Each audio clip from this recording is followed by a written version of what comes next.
skal opp her, jeg. Ok. Ok. Ha det. Ha det. Vi var ikke utro, da. Vi var ikke det. Vi var ikke det. Nei. I said goodbye to me. I looked in the mirror, then I began to cry. I leave my things behind for all to see and hope that she would understand why.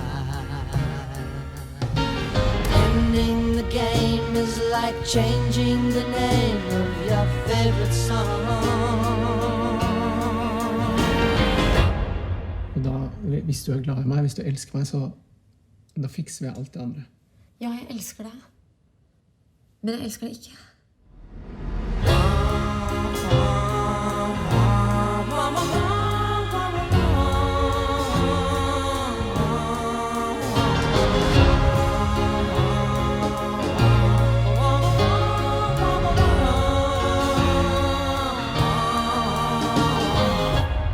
Skjønner du liksom hva du er i ferd med å gjøre nå? Skjønner du hva du ødelegger og... Ja, selvfølgelig.